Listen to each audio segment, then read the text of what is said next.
voisin. Aiza hoe ny toerana misy anao zao? Où est l'endroit où tu te places aujourd'hui? Dia teneno izy, valio izy. Réponds-lui. Tonga soa eto amin'ny fanatrehan'Andriamanitra hoe Tu es la personne bienvenue dans la présence de Dieu. tonga soa amin'ny fanatrehan'ny rainao hoe Bienvenue, tu es la personne adorée, bienvenue dans la présence de ejero ton tsara ny Père. maso. Regarde ses yeux. Ianao hoe mangataka any amin'ny rainao sa mandray avy amin'ny rainao? Est-ce que tu demandes à ton Père ou tu reçois de ton Père? Mandia mihitsy teneno. Est-ce que tu mendis de ton Père ou tu reçois de ton Père? Dia teneno izy hoe tsy mangataka ahako hoe fa mandray. Dis-lui, je ne mendie pas, je reçois. Ok, aotsika. On n'est pas ici pour mendier la guérison, on est ici pour recevoir la guérison. Isa, d'accord? Qui est d'accord? Aotsika. Amen. Alléluia. Andao antsika dia hijery momba ny finoana sy ny sentiment. Aujourd'hui, nous allons apprendre sur la foi et les sentiments. Amen. Tsofa volondela eo avy eo momba ny fanasotranana za le izy, za le mijoro. Je vais vous témoigner tout à l'heure de ma propre guérison. Tena vao tamin'ny semaine ity zany tsy hoe fa il y a 10 ans fa C'était pas il y a longtemps, mais c'était cette semaine. Fanasotranana, sekoly ny fanasotranana androany. Zavatra mila fantatritsika voalohany indrindra aloha ao anatin'ny finoana. Ce que nous devons savoir dans l'école de guérison, Dia tsy maintsy miainga avy amin'ny tenin'Andriamanitra aloha.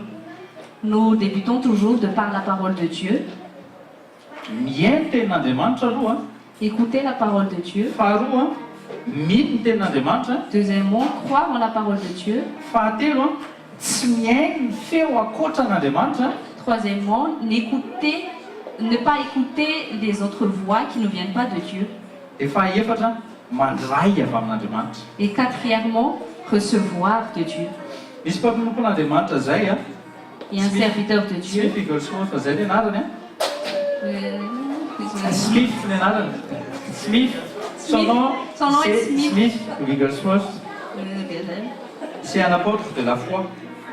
Et souvent il dit ceci, je dis juste en français, je ne peux pas et vous ne pouvez pas comprendre Dieu par des sentiments.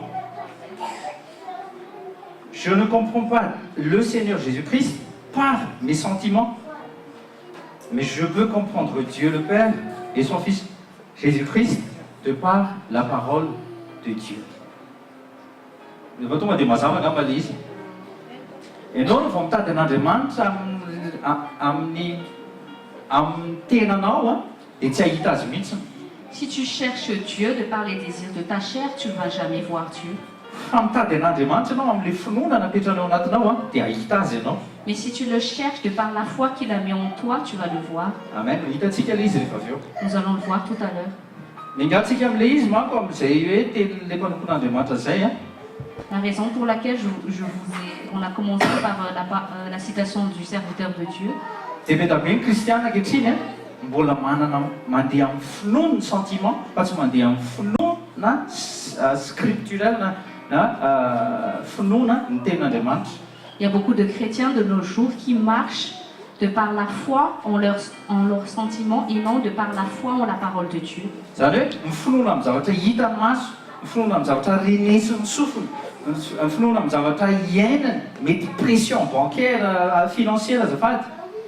Une foi basée sur leurs 5 sens, de par les choses qu'ils voient, ce qu'ils entendent, par les pressions bancaires, par les choses les circonstances ou les réalités visibles. Zay ny antsoina hoe finoan'ny sentiment zay. C'est ce qu'on appelle la foi des sentiments. Tonga dia aka ohatra kely vetivetika amin'ilay hoe finoana avy amin'ny sentiment zany. Je vais vous donner un exemple sur la foi sur les sentiments. Ohatra zao ny olona 1er juin, 1er du mois, dia mitsikitsiky izy falifaly be satria maneno compte bancaire rempli indray. Par exemple, le premier jour du mois, les gens sont contents et heureux parce qu'ils savent que leur salaire a été versé et que leur compte est plein. Dia manam-pinoana be izy handeha hiantsena, manam-pinoana be izy handeha tsy haiko ohatra hoe hanao shopping. Et ils sont remplis de foi. Ils sont remplis de foi quand ils vont aller faire leurs courses, quand ils vont insérer leur carte bancaire. Fa rehefa manomboka tonga aty amin'ny vingtaine, Mais à partir des vingtaines, manomboka tsy dia mitsika intsony.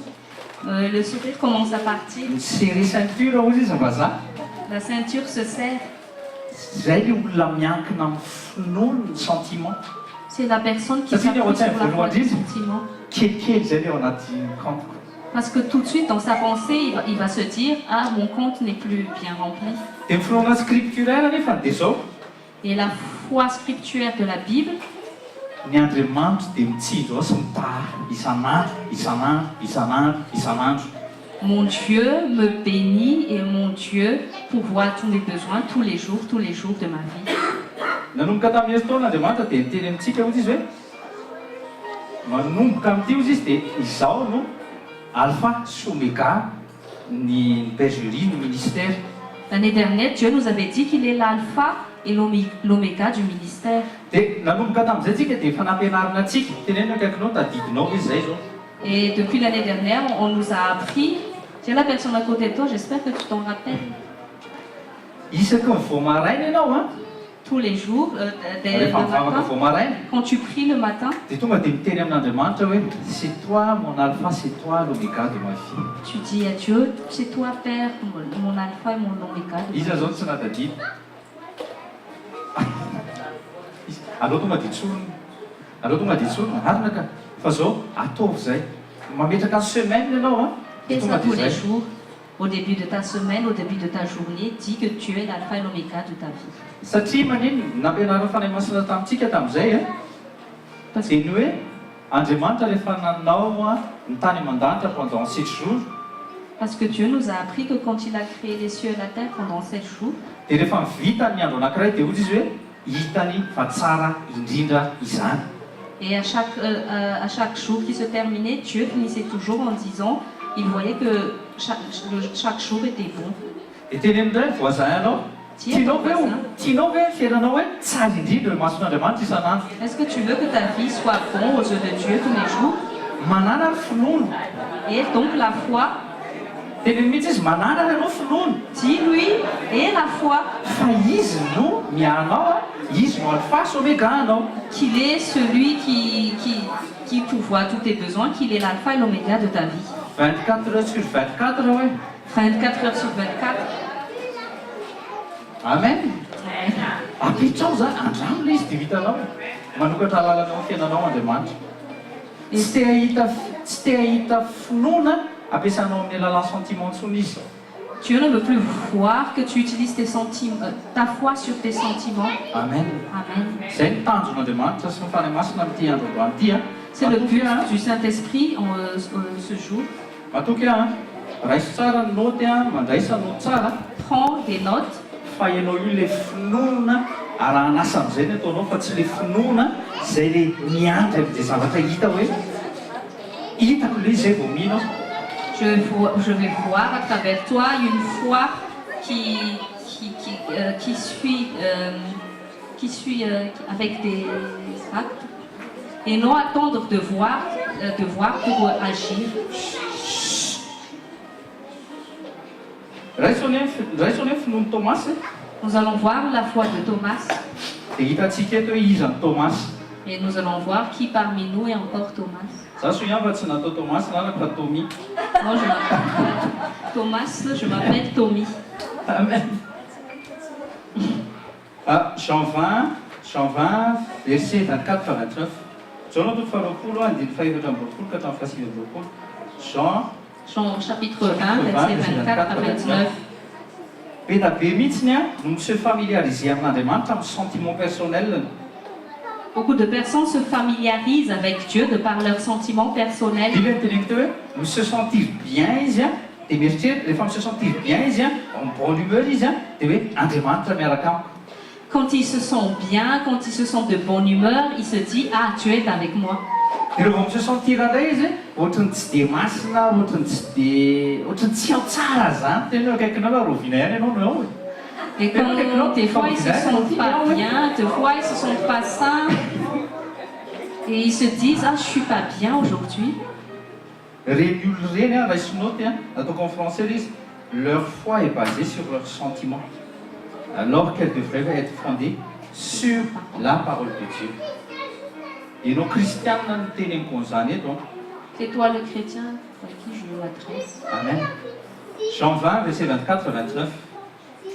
Au nom de Jésus. On va les voir qui comme t'es français. Mais Thomas, l'un des 12, appelé Didyme, n'était pas avec eux lorsque Jésus vint. Verset 24 à l'eau. Ça va te remarquer qui était, non? Thomas est l'un des 12 apôtres. Ce que nous remarquons ici au verset 24, c'est que Thomas est l'un des 12 apôtres. Et pourtant, quand Jésus s'est montré, il n'était pas là. C'est déjà un point. C'est un point dans l'assemblée sur l'unité et la communion de l'assemblée. Ny apôstôly dia navidiana Andriamanitra ho iray fidiany Jesosy anankiray, bloc anankiray dia nefany tsy teo Thomas. Jésus a choisi les 12 apôtres pour être unis comme un bloc, et pourtant Thomas n'était pas là. Verset 25. Les autres disciples leur dirent donc, nous avons vu le Seigneur. Mais il leur dit, à moins que je ne voie dans ses mains l'empreinte de ses clous. Surlignez, c'est ça, à moins que je ne voie. Surlignez la phrase qui dit, à moins que je ne voie. Et que je ne mette mon doigt, le toucher. Le toucher dans l'empreinte des clous, et que j'enfonce ma main dans son côté, je ne le croirai pas. Les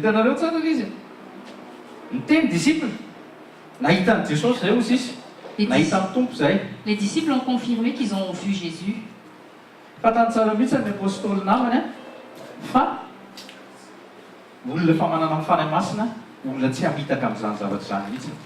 Thomas était conscient que ses amis, les disciples, n'oseraient pas mentir.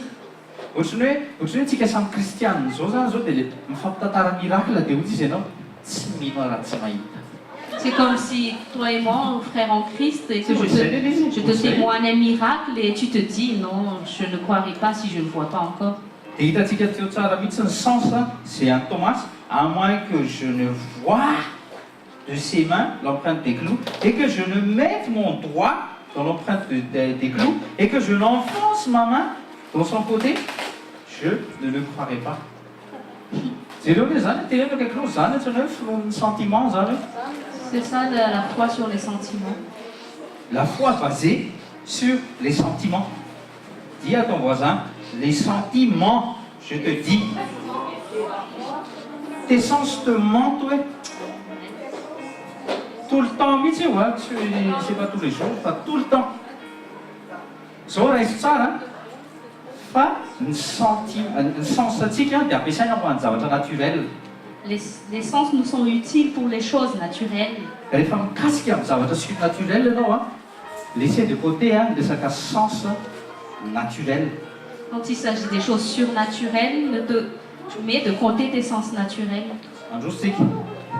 Verset 26. Et 8 jours après, ses disciples étaient de nouveau à l'intérieur et Thomas avec eux. On pointait. Alors Jésus vint, les portes étant fermées, et se tint au milieu d'eux et dit, paix soit envers vous. Verset 27. Puis il dit à Thomas, avance ici ton doigt. Pourquoi il n'a pas dit, pourquoi il n'a pas appelé Pierre? Parce que Jésus savait déjà que Pierre avait la foi. Peut-être Thomas Tsnaïd, c'est-à-dire Thomas Tsnaïd et Thomas Thomas a été le seul à être appelé parce qu'il est le seul qui n'a pas encore vu. Thomas, viens ici, avance ici ton doigt, verset 27. Avance ici ton doigt et regarde mes mains. Et avance ici ta main et enfonce-la dans mon côté, surligné. Et ne sois pas incrédule, ne soyez plus incrédule. Fuyez l'incrédulité. Tu as la personne à côté de toi, fuis l'incrédulité. Mais crois. Vous dites, ne sois plus incrédule, mais croyant. Verset 28. Et Thomas répondit et lui dit « Mon Seigneur et mon Dieu ». Han lery vomi. Han izy vomi. Verset 29. Jésus lui dit « Thomas, parce que tu m'as vu, tu as cru. Bénis sont ceux qui n'ont pas vu et qui cependant ont cru. » Alors, bon, akaikinao faly mahitanao eto amin'ity toerana ity. Salut la personne à côté de toi, je suis contente de te voir à cet endroit. Zay tsy nahitany Jesosy direct hoe Ceux qui n'ont pas vu Jésus directement. fa nahitany asan'i Jesosy ianao hoe dia nahita azy ihany. Vu l'œuvre de Jésus, donc tu l'as quand même vu. Amen. Amen. Thomas dia olona nifondeny foany tamin'ny sentiment. Thomas a fondé sa foi sur les sentiments. Tamin'ny sens physique ny ekinany. Il s'est appuyé sur les sens physiques. Tokony miala amin'izay ianao satria mbola be da be nohatra izany eto amin'ity toerana ity. Tu ne dois plus être comme ça parce qu'il y a encore des gens qui sont comme ça dans cet endroit. Niteneniny mihitsiny ny apôstôly rehetra. Il a dit à les apôtres. Niteneniny mihitsy ny apôstôly rehetra fa ozy izy za tsy ino mihitsy raha tsy hitan'ny masoko sy tsapain'ny tanako. Thomas avait dit aux autres apôtres qu'il ne va pas croire jusqu'à ce qu'il puisse toucher et voir Jésus. Dia izy ny frantsay hoe zay manana an'izany esprit cartésien izany roay hoe. Si cet esprit cartésien, toi tu dois le chasser. Tena hoe kaikinao roay. La personne doit chasser l'esprit impur. C'est l'Esprit Saint qui vient de Dieu. C'est l'esprit. C'est pas l'esprit qui était en dedans de cartésien. Mais ton mathématicien ou cartésien? Descartes, Descartes, mathématicien izy. Fa tsy tenena kaikinao za tsy mila ny esprit tao anatin'ny Descartes. Moi je veux pas l'esprit qui a été dans Descartes. L'esprit tao anatin'ny Jesosy ampy aho hoe. L'esprit qui a été en Jésus me suffit. Mameno ahy. Me remplit. Zay le tenen'ny Tati Lance teo. C'est ce que Tati Lance a prêché. Il nous a donné la plénitude. Marina mihitsy zany. Plénitude, vérité, la plénitude. Aza mangataka zavatra tsony fa plénitude any eo aminao. Ne demande plus rien, la plénitude est déjà en toi. Fa rehefa miobéir ianao izy izy dia mivany varavaran'ny lanitra mikorina le izy. Mais quand tu obéis, les portes des cieux s'ouvrent et coulent en toi. Aza mikonteny tsony amin'ny resaka zavatra hita maso ny zavatra tsapahitana fa manomboka androany dia miekina amin'ny zavatra voatenin'Andriamanitra rehetra izay miloka tamin'ny vavan'Andriamanitra rehetra. Ne t'appuie plus sur les choses que tes yeux puissent voir ou sur ce que tes mains puissent toucher, mais appuie-toi sur les choses qui sortent de la bouche de Dieu. Na tianao na tsy tianao tena mbola be da be ny Thomas Christiane amin'izao. Il y a encore beaucoup de chrétiens Thomas. Tenenina akaikinao ianao io zao mety mbola izy. Il y a la personne à côté, peut-être que toi tu es encore Thomas. Fa afaka ianao androany hoe. Mais je sais que tu es délivré aujourd'hui. Acclamons le Seigneur. Ny finoana Thomas zany raisinao ty La foi Thomas. Raisinao ty. Prends note. Mba ampianaranao ny kristiana hafa ihany koa. Afin que tu puisses enseigner les Thomas chrétiens. Christiane Thomas dia ohatran'izao. Ceux qui ne croient que ce qu'ils ressentent. Il y a les chrétiens Thomas qui ne croient que ce qu'ils ressentent. Je sens que. Ah, bravo, je sens que. Zay a tonga dia ahirato ny masonao. Marina zany ka. Je sens que. On n'a pas besoin de tes sens, de tes ressentis. Tsy mila an'izany tsika. On n'a pas besoin de ça dans le surnaturel. Dia zareo reny le tsy mino raha tsy zavatra hita, renesina sy tsapahitana. Et ce sont des chrétiens qui ne croient pas s'ils ne sentent pas, s'ils n'ont pas touché, s'ils n'ont pas vu. Averimerina le izy mba miraikitra ao anatsika mihitsy le izy.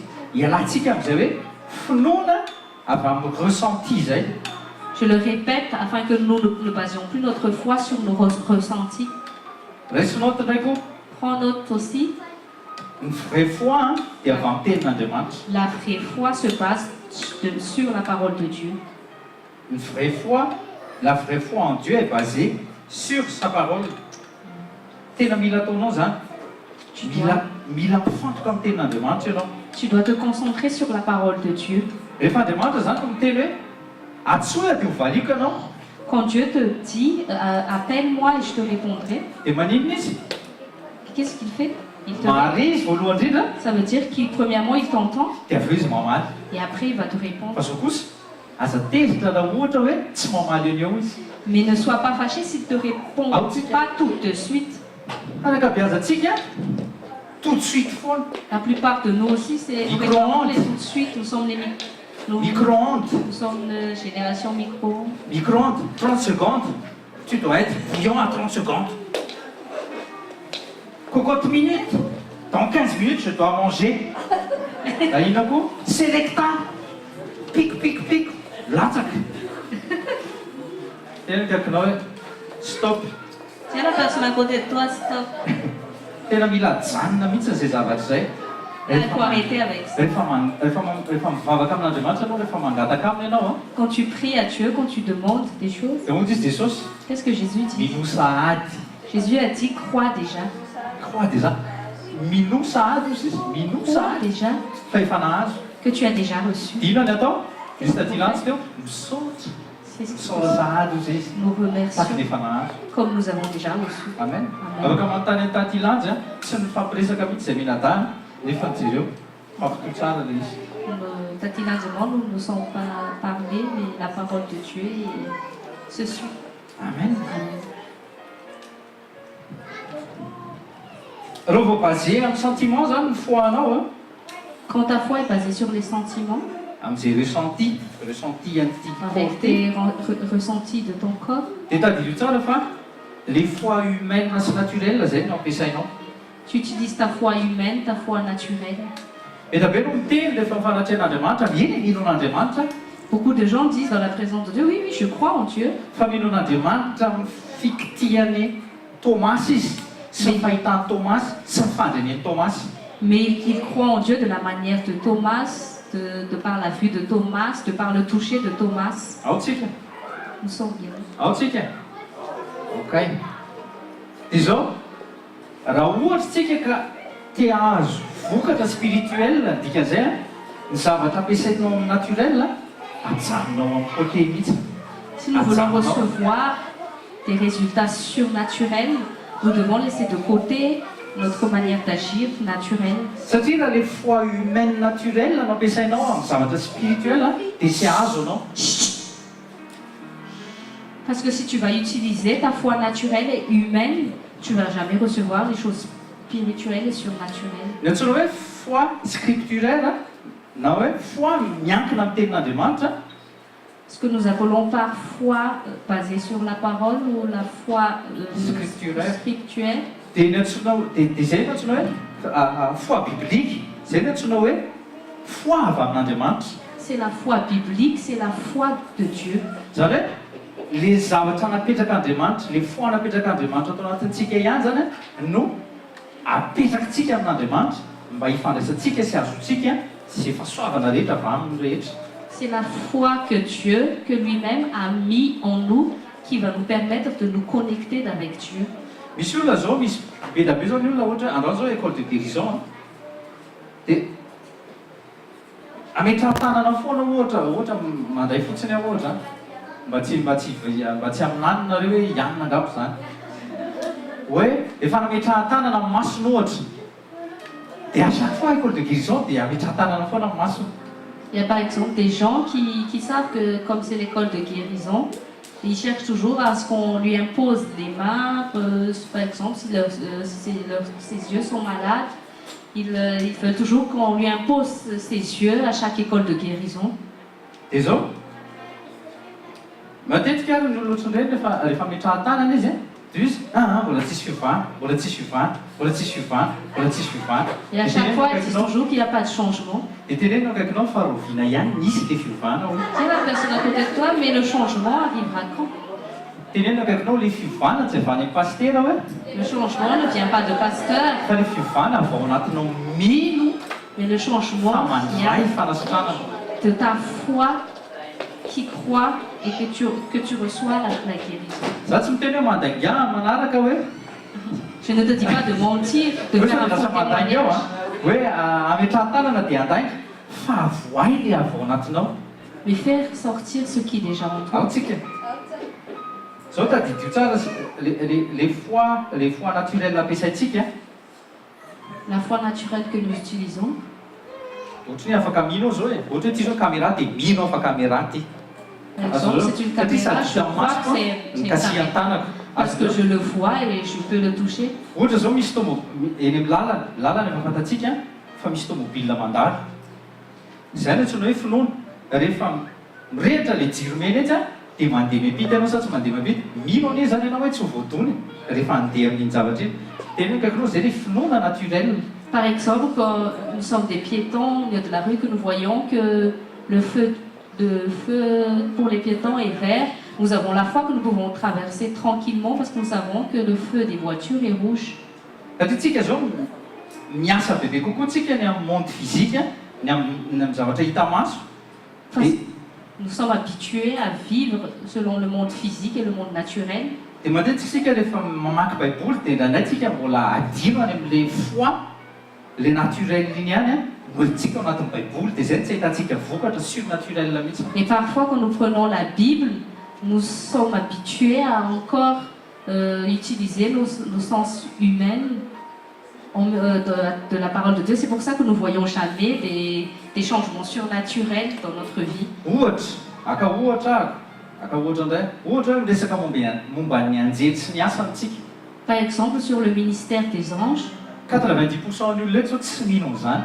Mino izy a. 90% des gens ne croient pas en ça, donc dans cette salle. Mino izy, satria voalaza ao anaty baiboly le izy. Ils y croient parce que c'est écrit dans la Bible. Fa tsy mino zato isanjato izy hoe misy anjely mitombo manodidina antsika. Mais ils n'y croient pas à 100% qu'il y a vraiment des anges qui campent autour de nous. Dia hono moa adala zany Elisa teny hoe misy charge de feu sy misy anjely be da be miaraka aminy. Donc vous allez me dire que Élisée était fou quand il avait vu une armée et un char de feu qui était autour de lui. Dieu a l'impression qu'il n'est pas fou. Nisy fotoana izay tsy vavivelona olometiny ramatoa dia peratra. Je vous ai déjà témoigné un jour quand la gourmette de ma femme a été perdue et ma bague, mon alliance. Dia hitany dia tena niantso anjely a. Za tsy nahita an'ilay anjely, bien sûr, tsy hitako kosa aloha izy a. Tsy handainga koa amin'izay. J'ai prié Jésus pour qu'il invoque ses anges. Fa mila iainanao sady le surnaturel satria ny anjely any amin'ny monde surnaturel izy. Mais tu dois vivre déjà ta vie surnaturelle parce que les anges ils sont dans le surnaturel. Raha hoe hiandry ny anjely kasy hitana ianao dia miandry amin'ny Paul eo. Si tu attends que vraiment un ange te touche, ben, tu peux toujours attendre Paul. Amen. Ka zao a ny guérison divine dia zavatra spirituel aloha izy. La guérison divine est spirituelle. Zao tontolo zao a ny science médicale misoigner fa nataontsika tamin'ny tableau tety tsy misy fotoana. Le monde médical ne peut que soigner. Ny amin'ny monde physique rehefa zavatra tsy hainy atao a dia na ianao tapahany a didiny aloha anao e dia avy eo a ngotany a na tapahany rehefa manirikiry azy.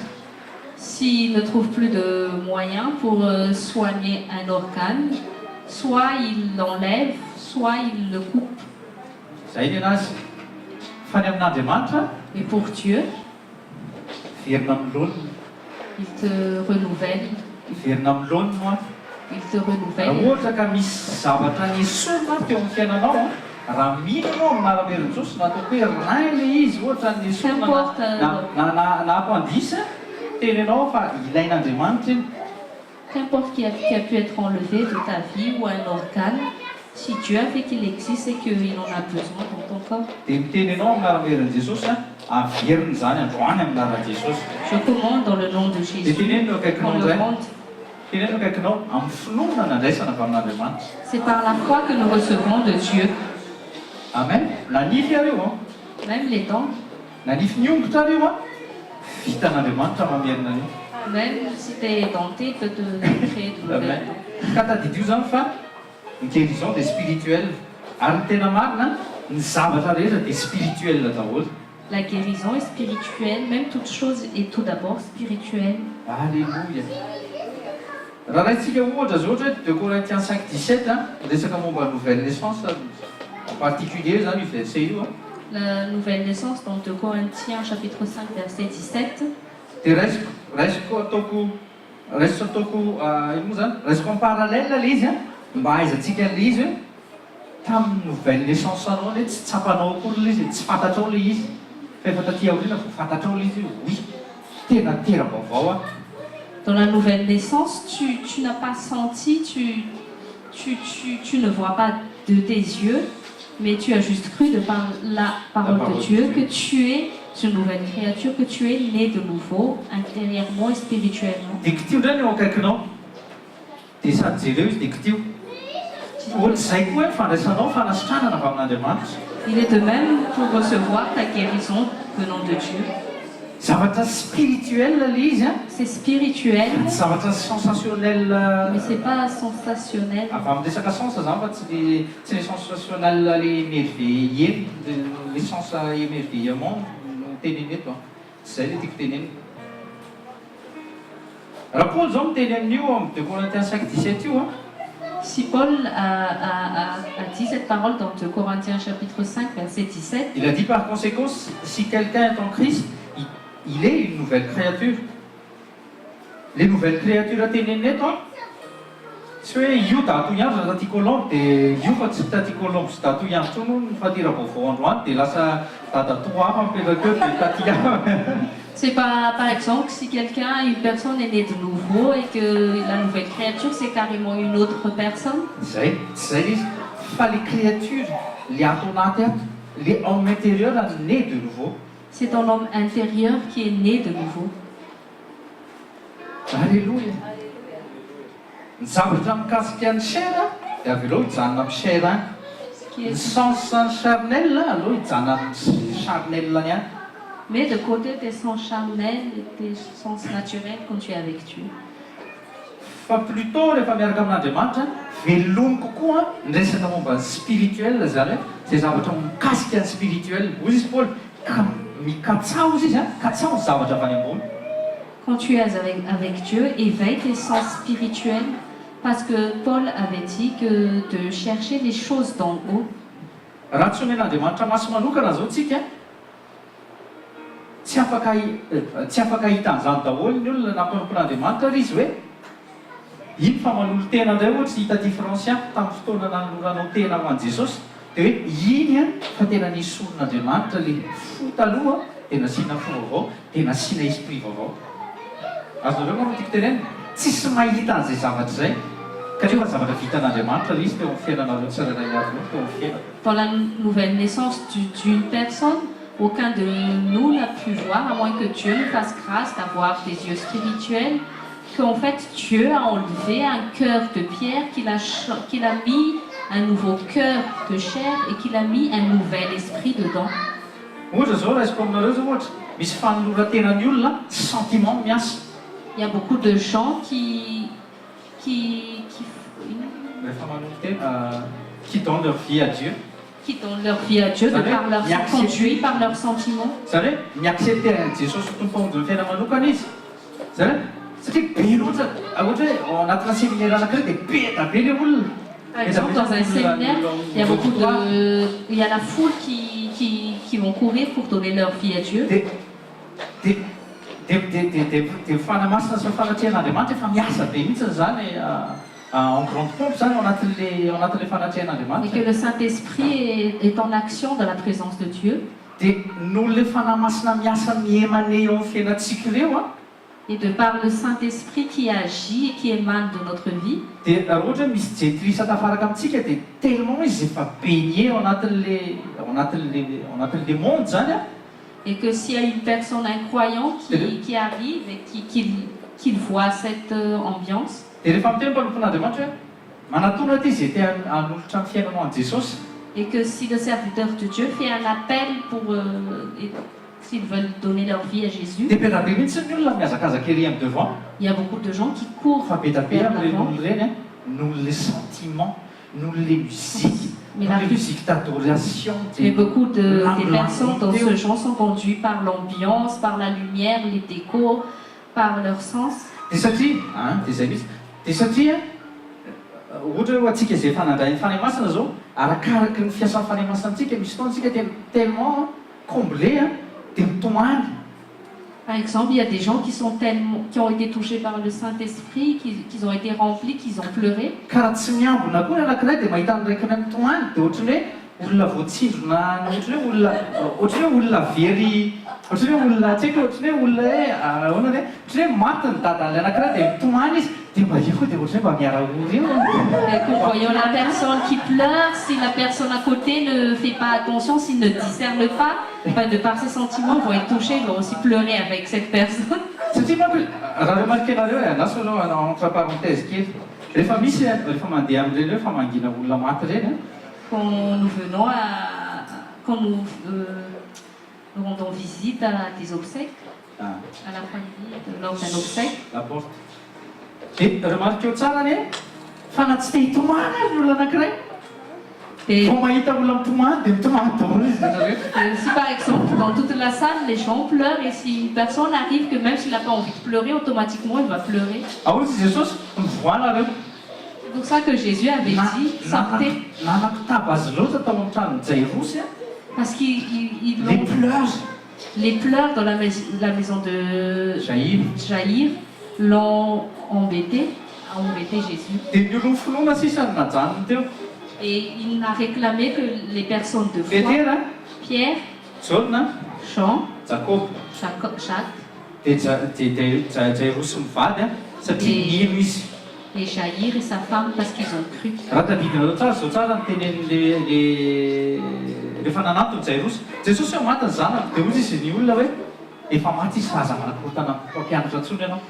Quand Jairus est allé courir auprès de Jésus pour lui dire que ma fille est malade, son entourage lui a dit laisse-le parce que ta fille est morte. Dia ozy izy Jesosy Jairus mino fotsiny ihany. Et Jésus avait dit à Jairus crois seulement. Tena hoe izay ny finoana scripturaire. C'est ça la foi scriptuaire Ary le finoana na raha an'asy. et la foi qui fait suivre les actes. Satria au lieu de tonga dia niprépare ny obsèque ny zanany izy Au lieu de préparer les obsèques de sa fille, dia noentiny Jesosy nakany an-trano. il a emmené Jésus dans sa maison. Avy kely ilay marika 2. C'est dans Marc chapitre 2. Nanampy ny taty Hortense ali satria izy izay ozy voazoko le hoe finoana raha an'asy fa sao dia mety manampy anareo koa le izy. Ça a été Tati Hortense dans sa méditation sur qu'il a aidé à être éclairci La sur foi la avec foi, l'œuvre. la foi scriptuelle Avec l'œuvre. avec l'œuvre. Ao marika 2 raisinao fotsiny le izy. Ao marika 2 ao marika 2 dia misy tantarana lehilahy anankidimy. Dans Marc chapitre 2, il y a l'histoire de 5 hommes. Ny 5e homme eo ambony brancard paralysé. Le 5e, il est sur un brancard paralysé. Fa ny efatra nanana finoana ary narahana asa satria noentiny zareo mibatainy zareo tanatin'ny fandriana napetrany ambony brancard ataontsika ho any amin'ny Jesosy. Les 4 autres avaient la foi scriptuaire suivie des actes parce qu'ils ont eu la foi de mettre leur ami sur le brancard et à 4 ils l'ont transporté pour le mener vers Jésus. Eo amin'ny misokatra tsara masonareo masom-panahinareo zay dia tsy hoe finoana na arahana asa C'est la foi avec les fa tsy œuvres, mino be amin'ny toerana eo. mais c'est pas une foi qui ne fait rien. Dia rehefa tonga tany akaikaikin'i Jesosy bien sûr rehefa vao misy toerana amin'ny Jesosy dia blindé. Et quand ils étaient arrivés au lieu où Jésus était, il y avait la foule. Dia maniny tsy nanao zalahy hoe urgence na nidony na nisisika izy. Ozy izy zalahy andaontsika hiakatra ambonin'ny tafontrano dia andao goana ny tafontrano dia amin'ny herintsika efatra amin'ny rahalahy ampidintsika eo anatrehan'i Jesosy. Ils n'ont pas crié à la foule, il y a urgence, laissez-nous passer, laissez-nous passer. Mais ils sont carrément montés sur la maison pour faire un trou dans le toit et faire descendre le brancard dans la pièce où Jésus était. Amen. Aotsika. Dia rehefa Marc 2 verset 5 eny jereo. Marc 2 verset 5. Lesitsika tamin'ny larobity. Marc chapitre 2 verset 5. Dia zao tsara ny voateny eo. Et Jésus voyant leur foi, tsy le foan'le olona mitsilany satria raha le foany iny dia tsy hitan'i Jesosy le satria raha nanam-pinoana iny efa nitsangana teo. Et Jésus a vu la foi des 4 hommes, Fa tsy le foan'le mais pas la 5e. foi du 5e qui était sur le lit. Le foan'le efatra no hitan'i Jesosy dia ozy izy hoe le 5e nahazo le résultat. Lève-toi aussi. De par la foi Et vous des verrez la quatre, guerre qu'on y a. des quatre hommes, le cinquième a reçu sa guérison. Amen. Amen. Azonareo izy zay ny antsoina hoe finoana raha an'asa. C'est ce qu'on appelle la foi avec les Be tabe ny hommes. olona manana finoana ao anatin'ny fiangonana fa tsisy asa mihitsy.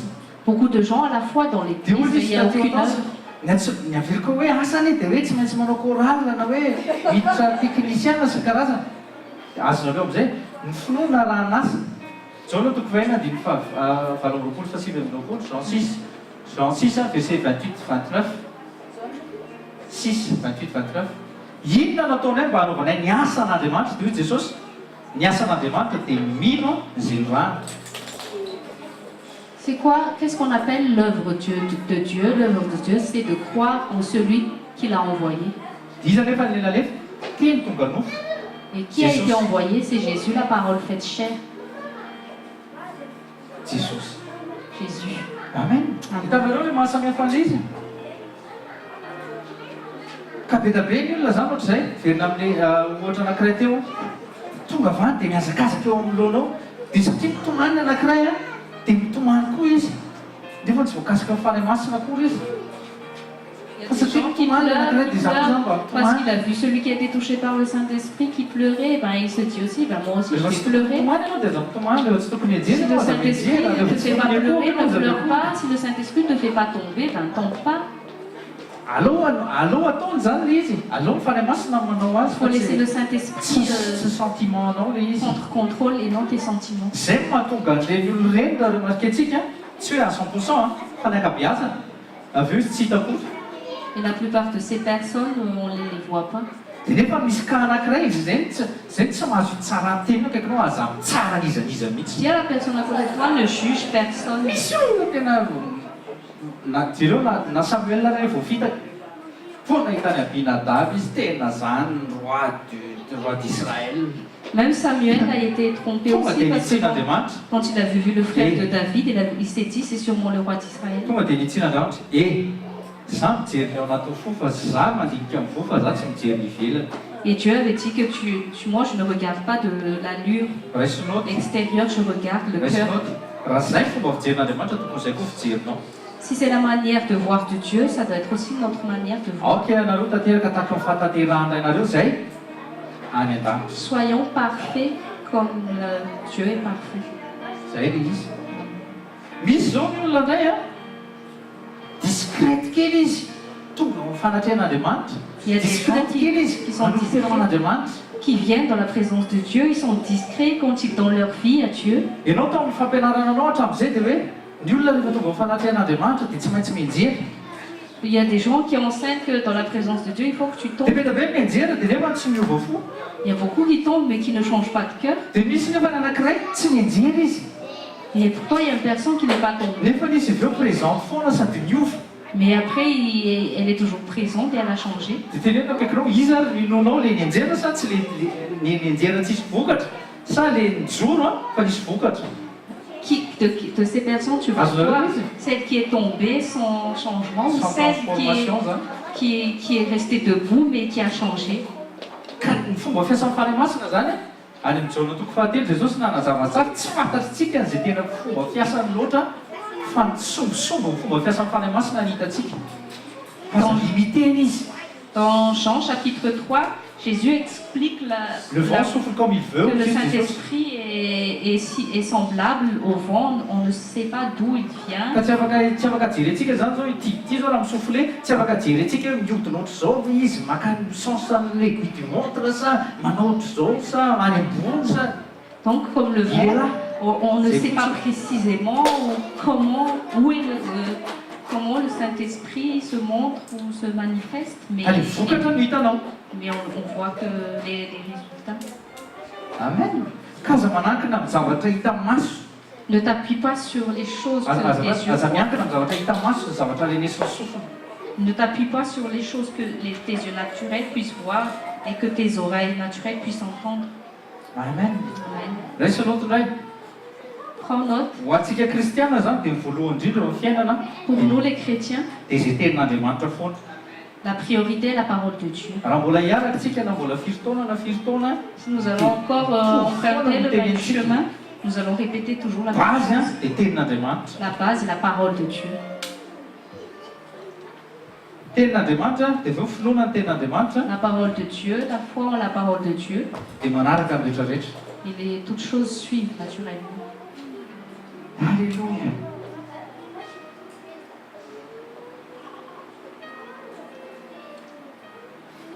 Zavatra mitranga eo amin'ny esprit-n'ny olona tsy hita maso foana. Les choses qui se passent dans l'esprit des gens, on ne le voit pas à l'œil nu. Tsy afaka mitsara mihitsy. Zaho zao raha mijery anareo eto hitako global zareo a. Moi, Tsy si je afaka vois mitsara dans la mihitsy raha globalité, tsy ampisehoan'Andriamanitra anahy manokana hoe ianina izany tena tsy ao mihitsy na tsy haiko e. Ohatra ohatr'izany fitenena je ne peux pas tsy juger afaka hijuger anareo mihitsy humainement si Dieu ne me fait pas grâce de le hoe qu'est-ce savoir. qui se passe zany ao anatin'ny esprit Ce anareo qui se zao. passe dans chacun de vous ici présent en ce moment, Azonareo hoe tiako tenena tsy hita zany amin'ny zavatra sens naturel.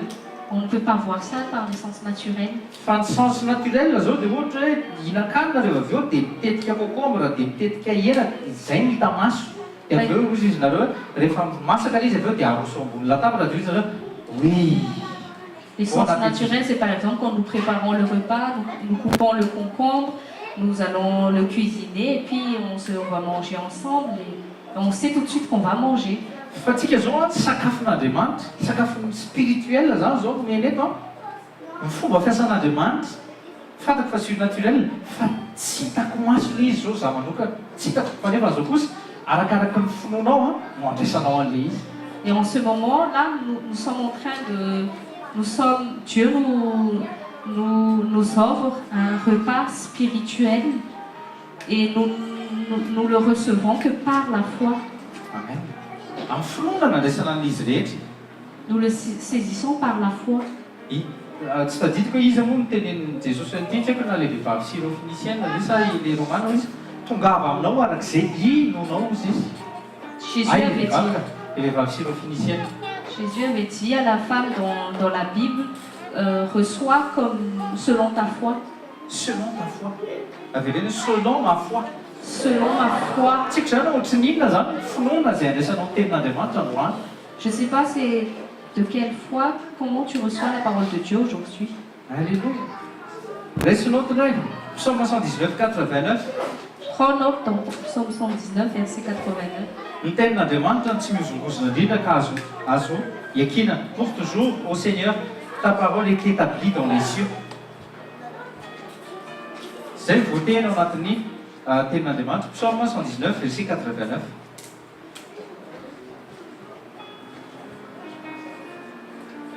Ny tenin'Andriamanitra zany tena azo fikirana tsara mihitsy ary azo ikinana.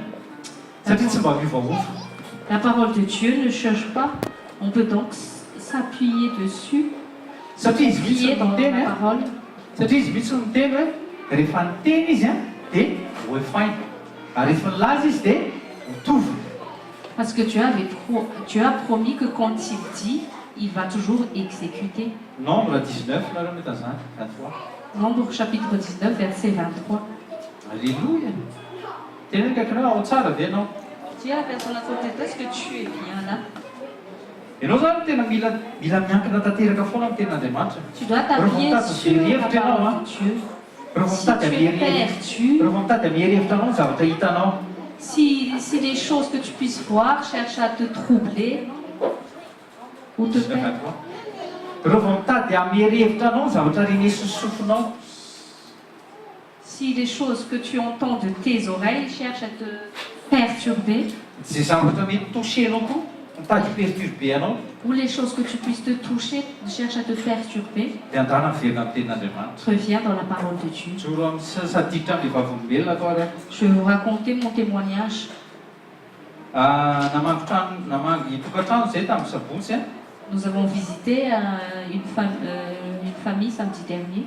Tokantrano mila sy re zao mbola tsy misy tokantrano mila koa mbola vangina.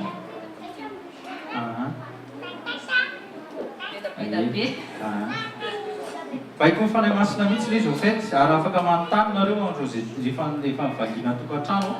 Le Saint-Esprit nous a ordonné de visiter les foyers. Fa misy zavatra mitranga mihitsy le izy misy fiovana. Et à chaque fois, après notre visite, il y a toujours un changement et tsy nozahay tsy nifamarinanay izy IPT tsy nifamarinanay tsy nifamasinanay fa directive ilay izy dia atao. Ce n'est pas de notre propre justice, mais c'est juste la directive du Saint-Esprit. Ka raha ohatra ka te ahita fivoahana ianao dia bon invité eo zay fa tsy resaka sakafo. Si tu veux voir des changements, ben invite. Teneno kaikinao tsy resaka sakafo. C'est pas question de manger. Là. Zero zay zao tsy mahia mihitsy ary tsy matavy koa. On n'est pas maigre, on n'est pas gros. Ampy tsara mihitsy ny fahasavan'Andriamanitra La mareny. grâce de Dieu nous suffit. Ozy Jesosy na rano mangatsiaka ozy izy natolotra dia Jésus avait dit, efa même mahazo valina si, mais même si on ne donne qu'un verre d'eau, vous recevez déjà votre pain. dia rehefa nody dia nody zany ny savotsiny iny ankina voky tena tsetsiny Nous sommes bien rentrés, rassasiés chez nous.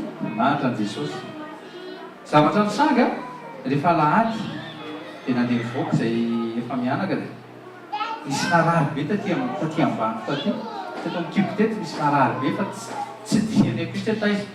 Le dimanche d'après, le matin, quand je me suis réveillée, j'avais une forte douleur au niveau de mon ventre et de mon abdomen. Dia ny fomba fanaontsika dia mandroaka dia voly etsetretreta dia tsy mihaino azy.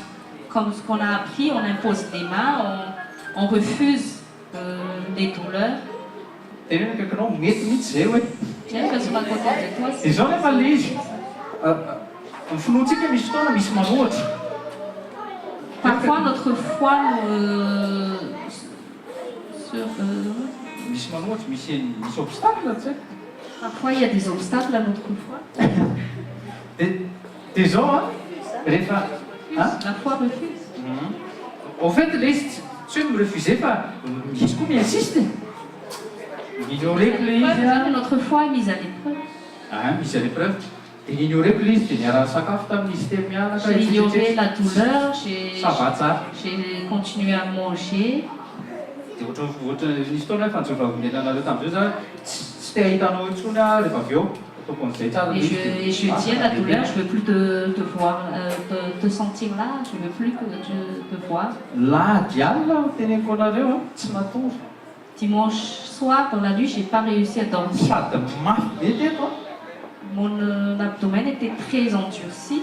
no kasihanao zao dia mamaivaiva. Et quand je touchais, ça me brûlait. Dia teneno akaikinao na pasteur ary mila mivavaka.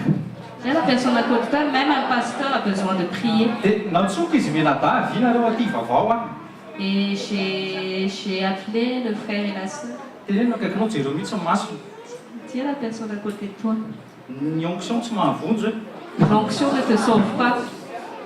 Ny anarana koa tsy mahavonjo hoe.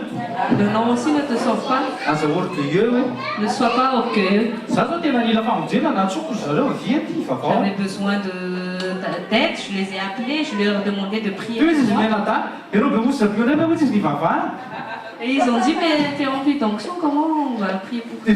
Dia teneniko hoe tsy mila tsy miankina amin'ny onction zany hoe avy aty mihitsy izy Jakoba hoe ho any rehefa misy marary no solomenaka izy dia vavaha aty. C'est pas une question d'onction, nous appliquons la parole de Dieu qui dit, oint, huile et prie pour le malade. Dia nanaiky any izy menada nanaiky dia nivavaka. Et ils ont accepté, ils ont prié. Natory ny alina an'iny a tsy natory a ny tena marina zay hoe nandeha natory fa tsy natory. J'ai donc pas réussi à dormir cette nuit-là. Io zany tena mety ino moa ianaranyity zavatra ity tena crise nampandisy angamba zany. Et puis je me suis dit dans ma pensée, c'est une crise Miady d'appendicite. amizay ny chair sy spirituel. Spirituel ozy izy Jesosy zay mafy izy. Et ma chair, j'étais maintenant dans une guerre spirituelle entre ma chair et mon esprit. Ny charnel ndana jerevy ihany eo amin'ny ordinateur sao dia La chair me poussait à regarder dans l'ordinateur parce que inona ny symptôme. qu'est-ce qui correspond à ce symptôme? Ny symptôme tonga dia zato isanjato mihitsy. Les symptômes sont Zato isanjato tonga dia crise d'appendisy. Appendicite sa appendisy tsy haiko fomba fiteny azy. Tena zato isanjato dia izy vao renao io zavatra io ndana mankany amin'ny urgence tout de suite ozy izy. Et la chair me poussait à voir sur l'ordinateur qu'effectivement, c'est une cure d'appendicite et qu'il faut que j'aille en urgence à l'hôpital. Tena zay ho niakatra amin'ny finoako. Et à ce moment-là, ma foi a grandi, j'ai dit Tena non. tonga dia nitsangana teo ambony niala tany ambony fandrinana amin'ny vato mihitsy J'ai quitté le lit conjugal. dia lasa natorotany amin'ny salamo tsy fahatenatena raha tonga dia nitsangana Je me suis levée tena zao dia miala et j'ai commandé à la douleur de partir. Et j'ai azo commandé, manao rehefa tsy mataky sao dia maty eo a miantso vonjy rehefa alina fa j'ai commandé en donnant un coup sur mon ventre en disant tu pars contre Jésus. J'ai appuyé sur mon ventre, moi ça faisait mal. J'ai dit je refuse d'être qu'on m'incise, je refuse qu'on ouvre mon abdomen. Je t'ordonne de partir au nom de Jésus. nanomboka niakatra amin'izay ny tao anatiko ny finoko Et ma foi commençait à se fortifier. J'ai prié en langue. J'ai fait des mouvements. daholo amin'izay zany zay hoe tena ianao miala fa tsy za zany ianao Et j'étais en combat contre ma chair et la douleur. Je lui ai dit de partir. dia teneno akaikinao mbola tsy miala Tu la personne à côté de toi, c'est pas encore parti. insista ihany Ça il a encore insisté lundi matin. vina le menada refa J'ai encore rappelé le frère et la sœur. nanomboka matahotra kely zalahy Ils ont un peu eu peur. mbola marana Et tout le monde me dit, mais tu es encore tanana mal. hoazy aingana mety ao tanana Je leur ai juste mandeha demandé de imposez-moi les mains. Je dois partir travailler. dia toteny migery Et on a continué la quête. latsinainy ariva latsinainy alina Lundi soir, vaty andaotsika andeha resto j'ai dit à ma femme, on va aller au resto. mardi mardi andao resto raha tokony izy a ny olona rehefa misy an'ireny zavatra ireny dia tsy mahazo mihina zavatra matsiro andao hiditra ino moa anarany ty à volonté tena Donc, logiquement, je n'ai pas le droit. Si y en a des douleurs comme ça à l'abdomen, dans le ventre, on n'a pas le droit de manger, éprouvez votre trop foi. manger. De Corinthiens. J'ai dit à ma famille, allons manger au restaurant De chinois. Corinthiens 5, verset 3. Éprouvez votre foi. J'ai éprouvé ma foi, j'ai refusé. J'ai dit à la maladie, moi je vais tenir ferme, c'est à toi de partir. Ah, et on a bien mangé. J'ai bien mangé.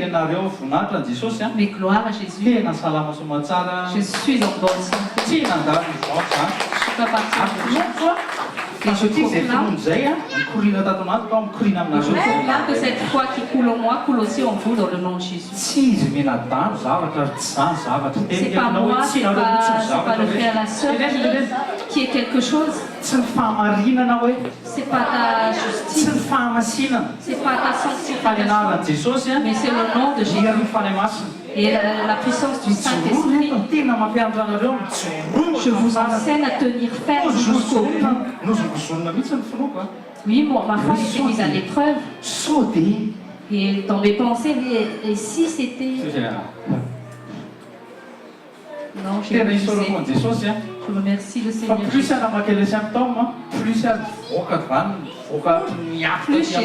j'ai vu que la gravité des symptômes, plus je me suis dit, ah non, je vais tenir encore plus dans la foi. La leçon à tirer, plus tu es face à des problèmes, plus tu auras la foi pour t'en sortir. Gloire au Seigneur Jésus.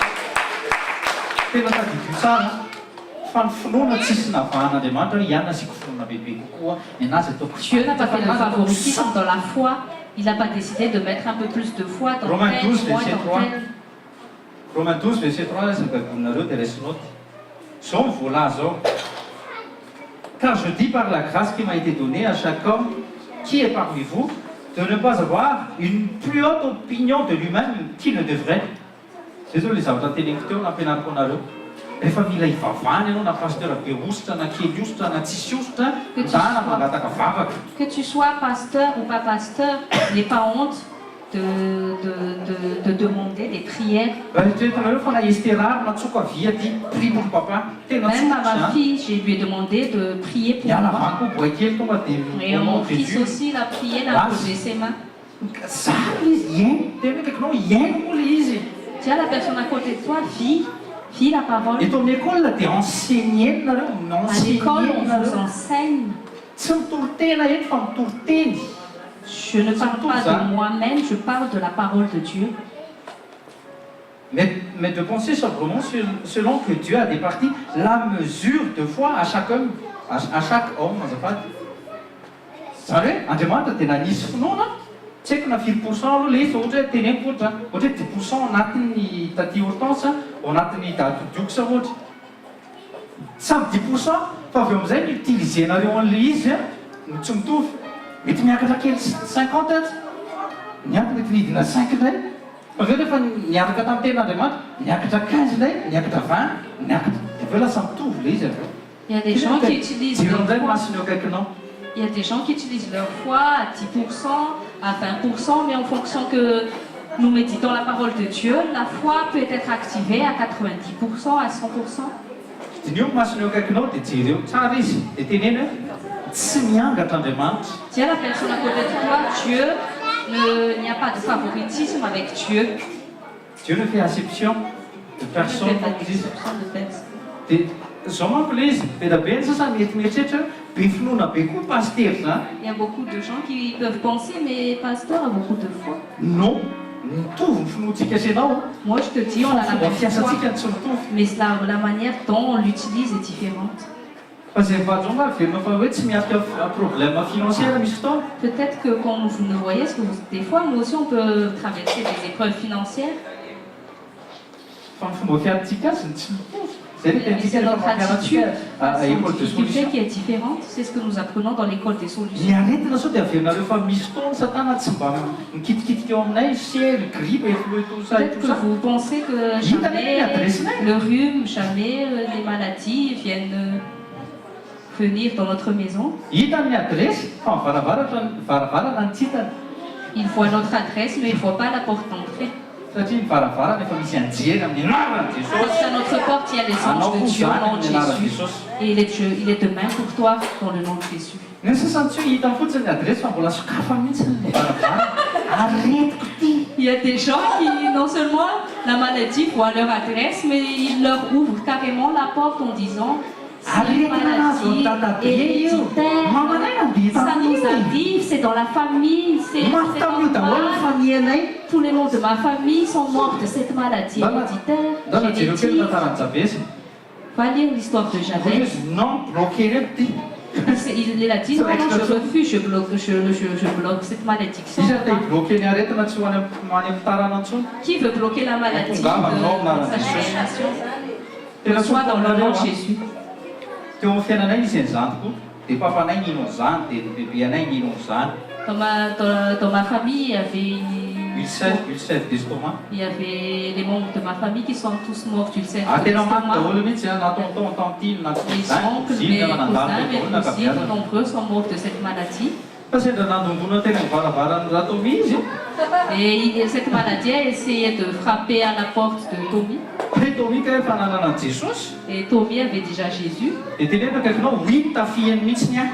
Dis à la personne d'à côté de toi, oui, il m'a attaqué. Ulcère d'estomac mihitsy aho. Lui, il m'a attaqué par ulcère d'estomac quand j'étais en France. 2000, fin 2007, début 2008. Tena hoe mody, lala mody mihitsy io a. Je devais vraiment mourir, Mody any amin'ny ray ny resahako a. rentrer au Tsika manko mody père. any amin'ny ray fa tsy maty. Non, on ne meurt pas, on rentre à la maison. Tapaka teo io zany. La malédiction, Vita. ça a été accompli. Voana fantatra ny Jesosy atsolokonareo fa mifasanay, tsy fasanay moa zany fa mifasana naka ny havanay hatramin'izay tsy nahazo tsony. Depuis que j'ai connu Jésus, les cimetières de la famille n'ont plus. Tena marina Jesosy. Depuis 2007, Depuis 2007, efa 9 ans zany zay tsy nisokatra tsony ny le fasanay. cimetière de la famille n'a plus Voilà, été et la ouvert. fille gagne, c'est anaran'i Et Jesosy. je le ferme encore dans le nom de Jésus. Mampijono ohatr'izany koa nareo. Toi aussi, tiens ferme de Raha cette ohatra ka tsy manière. maintsy mandevina olona, tena amin'izay androany, ino ny farany? Si tu dois enterrer des gens prématurément, proclame au nom de Jésus que ça ne va plus arriver, que notre cimetière Jereo soit ndray masony fermé. akaikinao. Jereo. Dis à la personne à côté de toi. Zavatra rehetra hain'Andriamanitra hoe. Dieu est capable Zavatra de rehetra faire. hainy mino. Toute chose est possible à celui qui croit. Nenenao hoe ny fahefana lié sy de lié. Dieu t'a donné l'autorité de lier, de délier.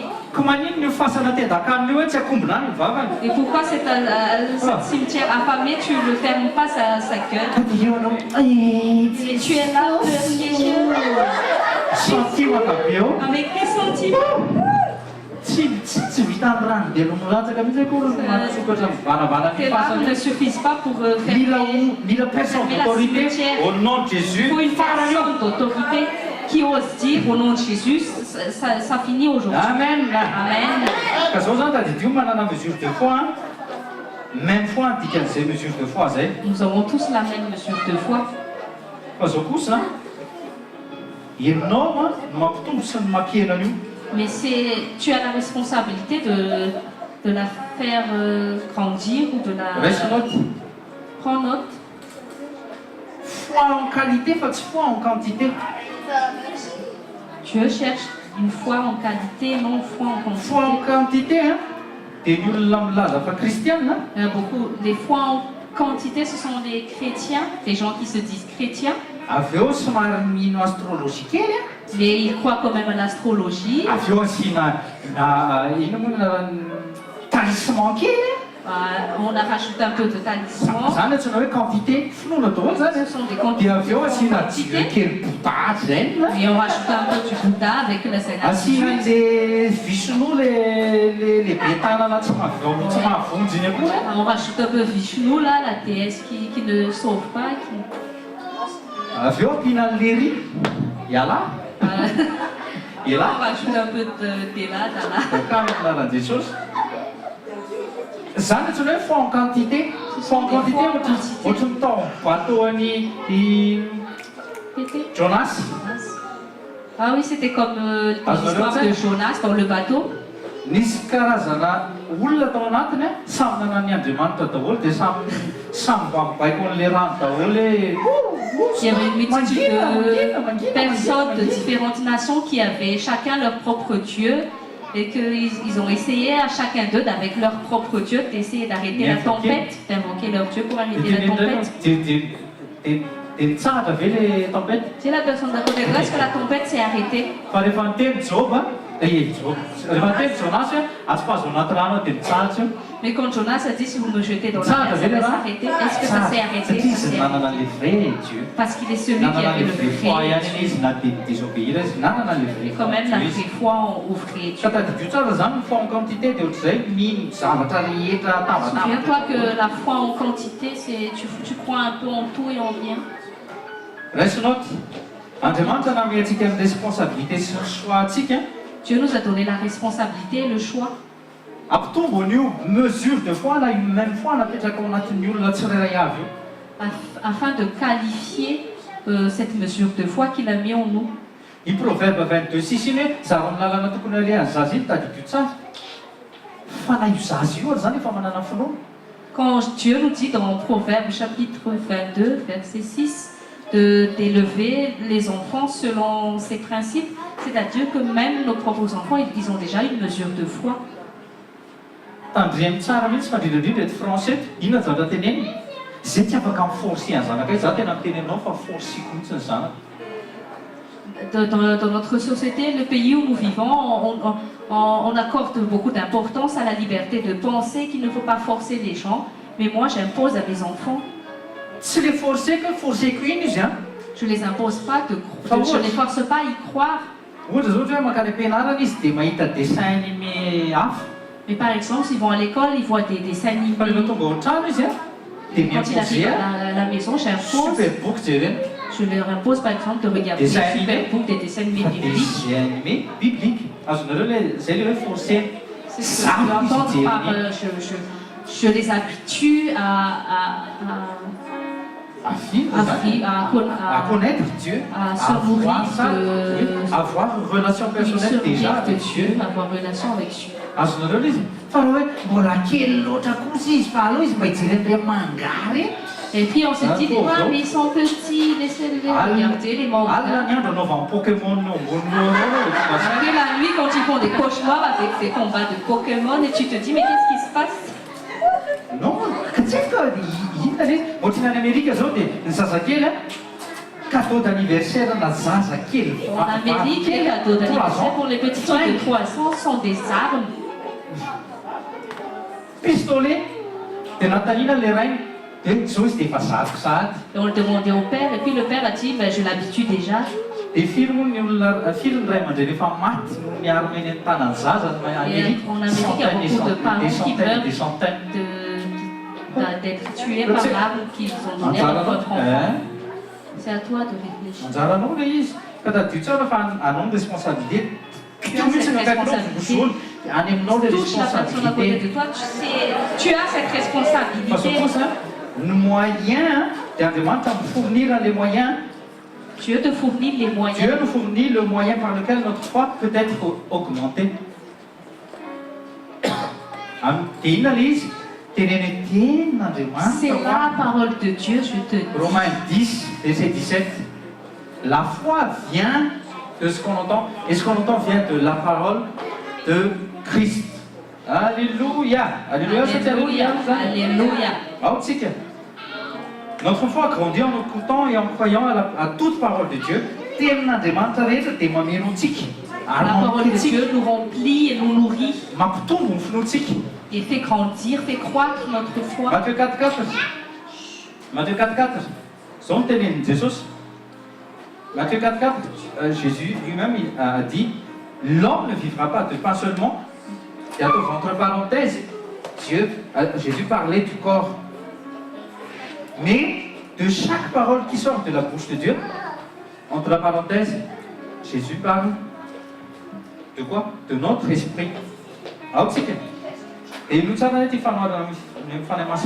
Écoutez bien cette parabole que le Saint-Esprit nous a donnée. raha mihinan-kanina tsara, si on règle tsara tsika 3 fois par jour, hein.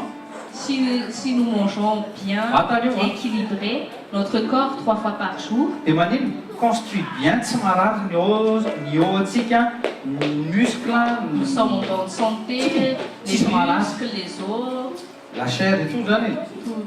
tout notre corps est en bonne santé. Raha ohatra tsika ka manao exercice physique, dépenser calories zany, Et si nous, assis à côté, nous faisons des exercices physiques, dia maninona ny forme atsika? Hitantsika amin'izay hoe c'est un bel homme, et là c'est une belle femme, bien voyons que la forme, constitution physique est bien bien formée, constituée. bien Tenez-le, constituée. bien constituée. Tiens, bien constituée. Fa manan-drama dia zao manomboka ny euro manan-drama dia monsieur goinfré Mais mihinana tsara anao mange, aza mihetsika ane dia et ne hitanao bouge pas, tu vas voir. hitanao d'ici un mois finale Si tu Vita la finale dia c'est moi mitsangana la amin'izay finale, et lève-toi de ton canapé.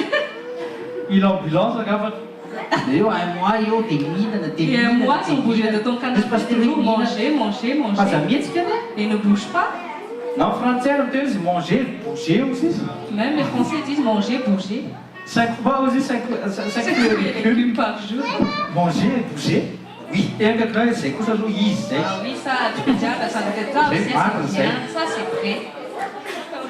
zany hoe rehefa mihinan-kanina zany tsika ka tsy manao exercice fa manao sport ambony canapé iny koa dia tsy maty Benzema. Si nous mangeons sur notre canapé sans bouger, on juste crier devant le match de Benzema. Be be l'entraîneur ambony dia tokony tonga dia mipasiny ny tsy haiko Il y a beaucoup de tokony mipasiny Loris spectateurs qui sont juste sur leur canapé et qui se disent ah, il aurait dû passer à... nefa mivolina volana fa tany amin'ny année collège mikitika ny tokony Alors que la dernière fois qu'il a joué au foot, c'était de son année de collège. zay le finoana tsy arahana azy C'est la foi raisinoty qui ne zay le suit pas les finoana tsy œuvres. arahana azy finoana arahana azy C'est la foi sans les œuvres. zao izy tena mivoaka manao exercice Mais la foi avec les œuvres, c'est celui qui sort en faisant des exercices. me mihitsy taminazy an'ity J'ai rigolé quand j'ai reçu ça. ohatran'izay koa rehefa mihinana tenin'Andriamanitra ianao Et il est pareillement quand tu manges la parole de Dieu. rehefa mihinana tenin'Andriamanitra ianao dia maninona foi anao en grandit On grandit quand on mange la parole de Dieu dans la foi. fa mila manao exercice tena kakirao mila manao exercice Mais tu dois faire les exercices. mila pratique Tu dois pratiquer. fa tsy manao karaté chrétien canapé Mais ne sois plus un chrétien canapé. sur Facebook Des chrétiens sur misy Facebook. chrétien Facebook ne zao Ah, il y a des chrétiens Facebook, vous savez. Hein? za tsy tenantsika hoe mizara zao fa misy chrétien Facebook grave misy chrétien Il y a tena des chrétiens Facebook. internet top Ah oui, ils partagent la parole. fa kely ny zavatra atao tena Quand tu lis ce qu'ils écrivent, c'est like, dislike mihitsy fa like aucun dislike, tout est alors like. jerenao ny fiainany Mais quand tu regardes de près sa vie, dia hoy izy paster les pasteurs se disent ila vavaka bebe kokoa il faut prier plus pour cette azo personne. larana ty fiteneny Je- chrétien canapé fotsiny dia chrétien fo toko zay natao ny pazy rehetra kristiana Chrétien canapé, je me fais, j'aime tous les pages chrétiens sur Facebook. non il faut sortir zay ny teneny taty teo Il faut sortir. hitany olona le fruit avy eo Il faut que les gens voient les fruits dans ta vie. tsisy olona mamboly poa ao amin'ny salon Il n'y a pas des gens qui plantent un pommier dans son salon. dia hoy izy jesosy tsisy jiro amin'ny fiainana izy Et Jésus a dit, il y a pas, any ambany on ne cache pas la lumière sous vata le... famara atao iny atao aizy eny ambony montagne mba ho hita Mais on les met ateratery sur la montagne pour qu'il illumine. alleloia iova ny fomba finananao sakafo sy finananao ten'andriamanitra fianan'i jesosy Tu vas changer ton régime alimentaire et aussi spirituellement. misy olona mihinana be vatany Il y a beaucoup de gens qui mangent beaucoup, fa son kerena corps, ao anatiny mais c'est la famille dans son âme. mila mivadiky zay zavatra zay Il faut que ça change. rehefa mivadiky zay grandi anao spirituellement tu grandis koa avy eo mane spirituellement. lasa forgé Et ton corps est forgé naturellement. sérieux zany andafana Je te parle sérieux. Je te parle. forgé tranga aminareo koa zany zavady Oui, ça va. ajanony mofakono Faut arrêter avec les beignets tout le temps. sady mihina mofakono milanja areo monana Tu continues de manger ton beignet, tu te mets sur ta balance et tu te dis mais pourquoi tu ne maigris pas? zavatra tokony atao ahoany ty zavatra ty tsy mihena lasa miazakazaka igny Si la balance te dit mais tu maigris pas, bah, Amen. va courir pour tes pensées. zay maninona ny fonanao tsy mitombo mihitsy tena kakanao maninona ny Pourquoi ta fonanao foi ne grandit pas? matao fonanao tsy mitombo satria anao tsy manao exercice Ta foi ne grandit pas parce que tu Ah, ça, refuses c'est- de faire les exercices. satria anao tsy mipratike ny foanao mihitsy dia Parce que tu ne tsy pratiques mitombo pas mihitsy ta ny foa foi. Et na ta dia foi ne sms grandit anao pas. na téléphone pasteur Même anao mba si tu téléphones à hakombofo pasteur, tu lui demandes de jesosy prier. efa namalele izy Jésus t'a déjà répondu. hoy izy hoe voatsinafy andana jereo Ah, regardez le dia chrétien. andana jereo jereo voatsinafy dia fantatra le izy Regarde le chrétien. tadidro tsara fa io muscle io muscle samy manana ny azy daholo ao tsika zay teneniko anareo hoe Nous avons tous des olona muscles. niangaran'andriamanitra zany Ça, Dieu ne fait exception de personne, nous avons tous des muscles. fa misy ny olona mikosana Mais il y a des gens qui font de la musculation. dia avy eo zala tsy menatra manao t-shirt moulant Ils n'ont pas honte de mettre leur t-shirt moulant. fa misy tsy sa manao t-shirt moulant satria Mais il y a monsieur beaucoup goivre dia monsieur goivre dia monsieur goivre il y en a qui ont honte de porter des t-shirts moulants parce qu'ils sont trop gros et que... Voilà, parce qu'ils ont trop mangé. dia ohatr'izay le izy Et il est de même aussi. tsy hoe ny angarana raray tonga dia bokina voateraka C'est pas parce que Dieu a fait exception que... Ah, tonga il y dia a- mini monsieur univers voateraka qu'il y a un mini monsieur univers, dès qu'il sort du ventre de sa mère, il est naturellement avec des muscles. tsisy olona teraka tonga dia be finoana Personne n'est né avec une grande foi. na i abrahama tsy tonga dia nino Même Abraham n'a fa pas touché. nay utilisé ny finoana izy La foi. dia lasa raha ny finoana izy Mais il a utilisé la foi, il est devenu père de la foi. aza manala baraka ny abrahama tahaka nataon'ireo fadiseo sadiseo hoe zay taranaka abrahama nefa ny jesosy eo anoloana eo tsy ninondry akory Ne déshonorez pas le nom d'Abraham comme les pharisiens ont fait. Ils ont dit qu'ils sont les fils d'Abraham alors qu'ils ne croient pas en Dieu. ao anatin'ny muscle-ny olona tsirairay avy dia manano misy force suffisante monter cuillère any amin'ny bosy ohatra Dans les muscles dia mihinana ny teneniko des hommes, Dieu a mis la force suffisante pour que nous puissions accomplir des choses comme par exemple faire monter la cuillère dans notre bouche. fa ianao tsy havita hibata sy zavatra poana 10 kilo ohatra zao mihitsiny a raha tsy efa nampitranonao Mais tu ne peux pas porter des poids de Ah, 10 je veux kilos dire. si tu n'as pas commencé à faire des dia exercices. ono a dia zao le izy ahoana ny anakisananao montagne na problème raha tsy nampitranonao le graine de sénévé anao. Comment tu peux déplacer une montagne de par ta foi si tu n'as pas d'abord pratiqué par le grain de Sénévé? Filoanao tsy mba vokisanao tenin'Andriamanitra, tsy vokisanao fanatrihan'Andriamanitra mihitsy. Tu ne nourris pas ta foi de par la parole de Dieu. aretina sy problème miinsiste eo amin'ny fiainanao. Et c'est pourquoi les maladies, les problèmes insistent dans ta vie. Azonareo le izy. Tu comprends maintenant? Zay ny ikotranatsika eto. C'est pour ça que nous venons sur lieu pour nous muscler dans la foi. Mihinana tenin'Andriamanitra, mihinana Mange la tenin'Andriamanitra parole de Dieu dia ataovy le izy, pratikeo et le izy. pratique la parole de Dieu. Zay hoe le izy, ahoana moa ny tombon'ny masse musculaire? Comment une masse musculaire te... Masse musculaire avy afaka mitombo. Dis à la personne à côté de toi, est-ce qu'une masse I Arnold musculaire tonga te dia grandit? bokona botriny vovoakiny mireny. Est-ce que Arnold, quand il est sorti du ventre de sa mère, il était Arnold musclé? Schwarzenegger Arnold Schwarzenegger. Non, nanao sacrifice izy. il a fait des sacrifices. Makany amin'ny salle Il est allé dans le nasakafo nisy Il a fait des sacrifices dans la nourriture. izy mitsomifoky Il izy. n'a pas bu, il n'a pas fumé, il n'a pas mangé des pizzas. Sacrifice ny anaran'izany. C'est un sacrifice, les pains au chocolat. Ianao koa amin'ny foanao mila manao sacrifice. Toi aussi, dans ta foi, tu dois faire tes Misy sacrifices. fotoana anao mba tsy mijery série kely ianao androany. Ben, il faut que tu sacrifies tes séries des fois. Ohatra hoe le série gâteau amin'ny M6 isaka-talata. Par exemple, tu peux sacrifier là, ton émission de M6 isaka-talata. Le meilleur pâtissier. Meilleur pâtissier amin'ny M6. Mba hoe ajako kely iny aloha Tu te dis, androany. bah, je vais un peu laisser ça aujourd'hui. Satria rapitra lasa manao gâteau ndray fa Parce qu'après demain, je vais encore mettre des gâteaux et puis je vais aussi.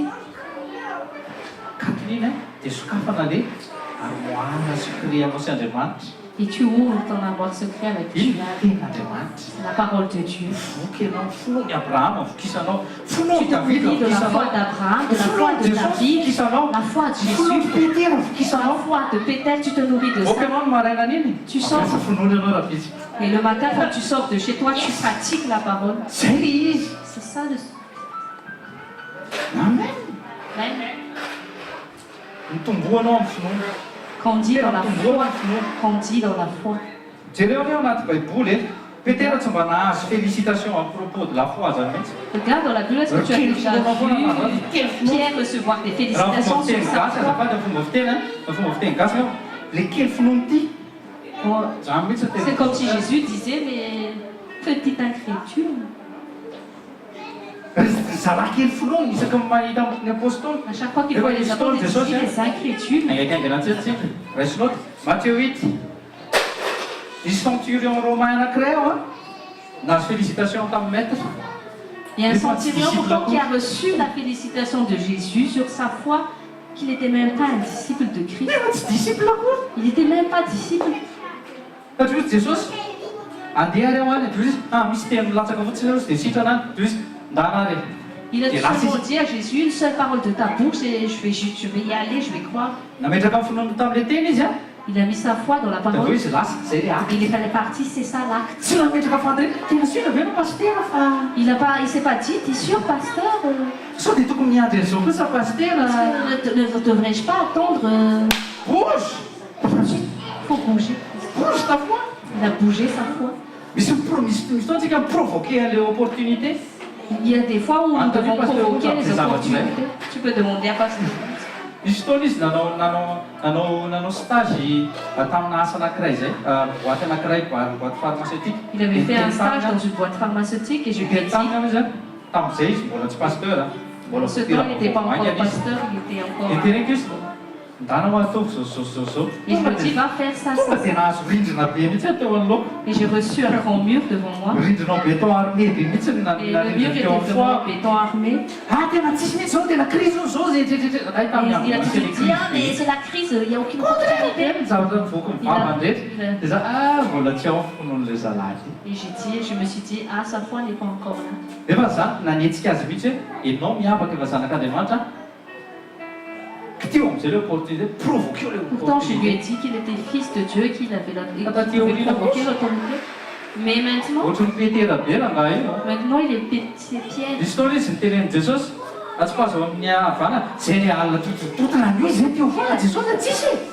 Au début, Jésus avait dit à Pierre, lance ton filet. Au début, il a répondu, mais toute la nuit, on a déjà fait ça, Jésus. Fa any amin'ny Jean 21, nanao any izy, sans fil, vao sotona va. Ouais, il est petit. 153, vao isa mihitsy le izy. Nanao an'izay pasteur Roux. Mais dans Jean 21, il a tout de suite obéi. Il a pêché 153 poissons sans que son filet soit déchiré. Tafapetraka le filoana, zao izy lasa misy vitsiny amin'izay lasa provoqué an'ilay Quand la finoana. foi est bien instaurée, maintenant c'est lui qui provoque ces opportunités. Azonareo mbola hitarika eto daholo tsika tena hoe kakanao eto formateur On est formateur ici, formation na formateur formation izy de formateur. ka miomana sao dia voantso ety alohan'ny mitapika Prépare-toi parce que tu peux être appelé ici ry devant. datory zay sy taty landy zay sao dia avenareo tonga dia nahay torovoatra zay Pensez peut-être que ton vie de tatillère, c'était comme ça, mais si ils ont avancé pas à pas. koa fantatry taty français taty be izy koa Certaines personnes ont déjà taty koa apporté la parole. zay ka fa Aussi. tena hoe taky efa tsy zay mbola ohatrany hoe favolombeny tena takanao mitombo Mais ils ont grandi. Il y a la misy damy sirao conscience. fénicienne ihany keo possédena zanavavy La Féronicienne qui avait un enfant possédé. nahazo félicitation avy amin'ny maître po satria efa traitena ho alika zao Elle a reçu la félicitation de Jésus parce que Jésus l'a déjà traité de chien. Mais elle a insisté nanao foi miaraka avec action izy a avec action. azo ny anjarany Elle a reçu sa part. anjaranao am'izay mahazo félicitation manomboka androany C'est maintenant à ton tour d'avoir la félicitation fa aujourd'hui. hainao le izy Hein? ianao le izy ho a any aminao le izy azafady C'est déjà en toi. kitakita antsika anatin'ny folo mihitsy tsy maintsy tapitra ny apôstôly ao amin'ny jaona toko fahenina Les apôtres dans Jean chapitre 6.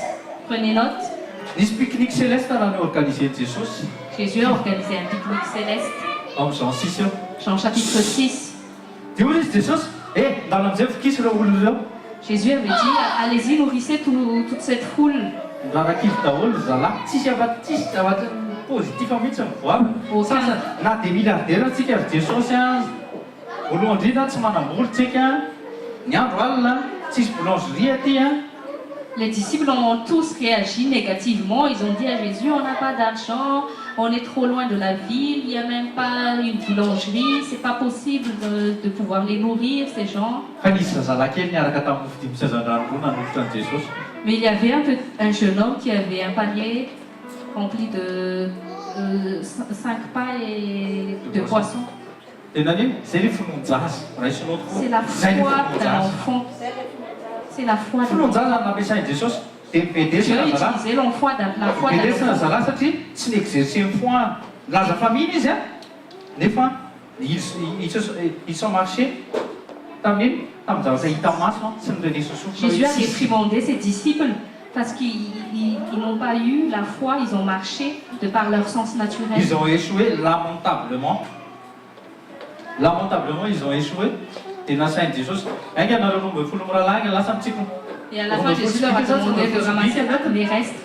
robe folo sy biky Donc il y avait un reste de samy 12 mihinana ny paniers. avy avy Ils ont mangé samy chacun nandany les avy 12. nanao a volonté tapaka teo ry zalahy Ils ont fait de la volonté.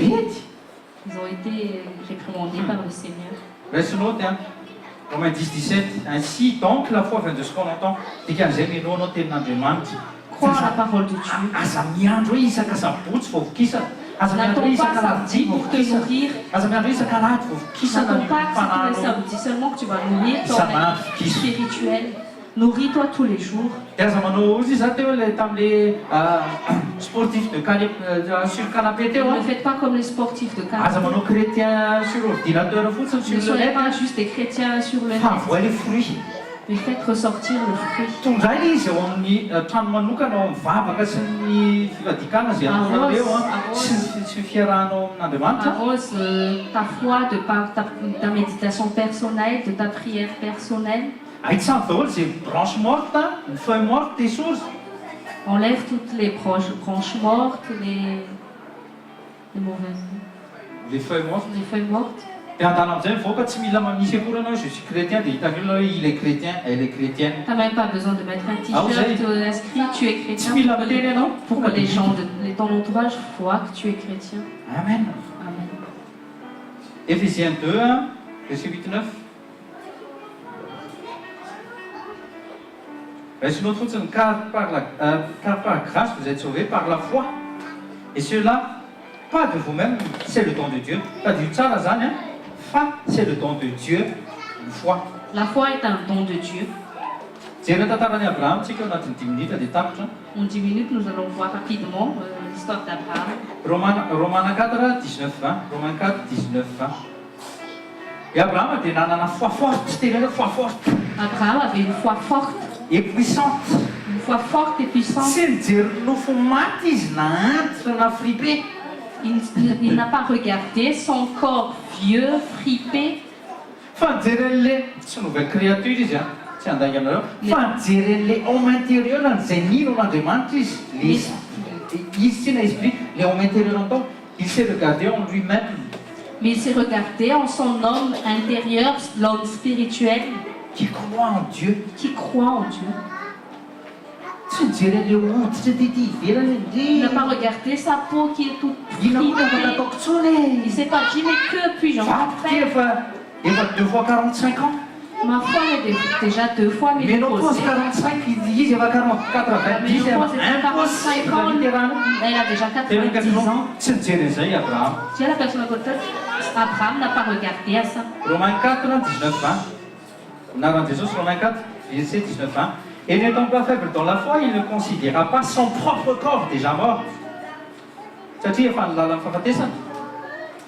il avait environ 100 ans, ni non plus l'état mort de l'utérus de Sarah, il ne vacilla pas sur la promesse. Il a dit non, si nous vous le tentez de la demande, il ne vacilla pas sur la promesse de Dieu par incrédulité. Sur les 9, verset 20, méditez bien ce verset. Mais fut fort dans la foi. Fort dans la foi, vous dites, donnons gloire à Dieu. Ça veut dire, nous avons fait un témoigner, mais vous n'avez pas de demande. Quand tu es fort dans ta foi, tu donnes gloire à Dieu. Parce que tu as utilisé ta foi sur la parole de Dieu, sur la vérité. Ne déshonore plus Jésus et ne déshonore plus le nom d'Abraham. Mais sois vraiment l'enfant de la foi. Alléluia. On va se lever.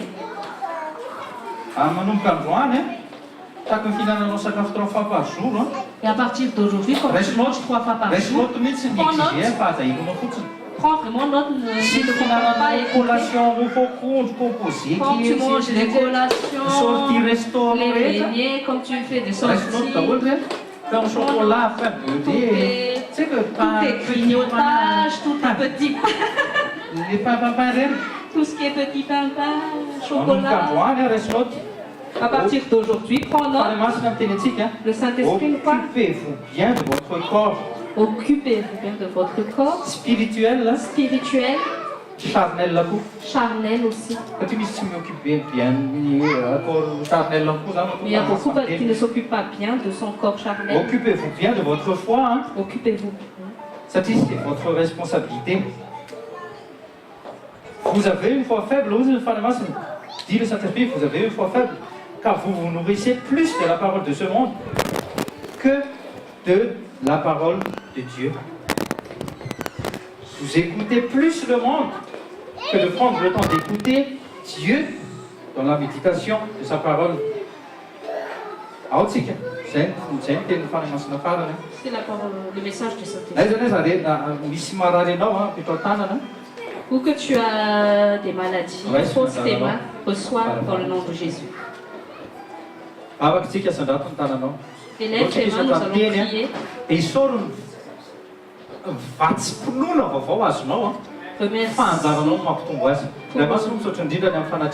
Père Saint, je te remercie pour ta présence aujourd'hui.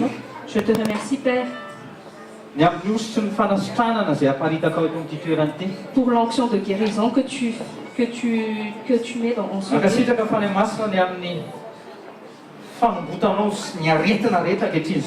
Merci Saint-Esprit pour d'avoir ôté toute maladie en ce lieu.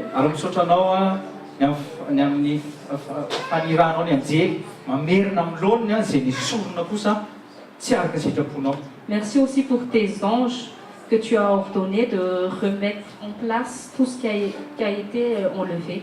Sotranao fa nay masonao fa azonay ary raisinay ny fanasitranana androany Merci amin'ny anarana Saint-Esprit, Jesosy. parce que nous saisissons et nous recevons avec foi notre Raisy ny anjaranao guérison. naiza naiza Reçois ta parole dia au nom de minono jour, que fotsiny tu any sois minono fotsiny crois any seulement. zay takiany Jesosy amintsika androany C'est ce minono que fotsiny Jésus any. attend de nous, crois seulement. Tsy mampiasa onction tsika androany ametra-tanana Nous n'utilisons pas l'onction par l'imposition des mains. mampiasaiko androany dia Mais c'est pas minonoao c'est ma foi, mampiasanao azy c'est ta foi raisy ny que tu anjaranao mbadiky ny ordinateur reçois ta part au nom de Jésus. Reçois ta part au nom de Jésus. Au nom de Jésus. Amen. fa fahasoavan'andriamanitra matoy zao Et par la fa grâce de Dieu. fahasoavan'andriamanitra matoy zao anareo amen azadino aza miseho foana eo amin'ny fanatrehan'andriamanitra tsika tsy mitatiratra misy voatondrakotra ty mitoerana tahaka zao azotsika tsy mitaky loyer any aminareo akory fa oetoty androna omena tsodrano amin'ny ara-melin'i Jesosy fa fahasoavan'andriamanitra matoy zao anareo amen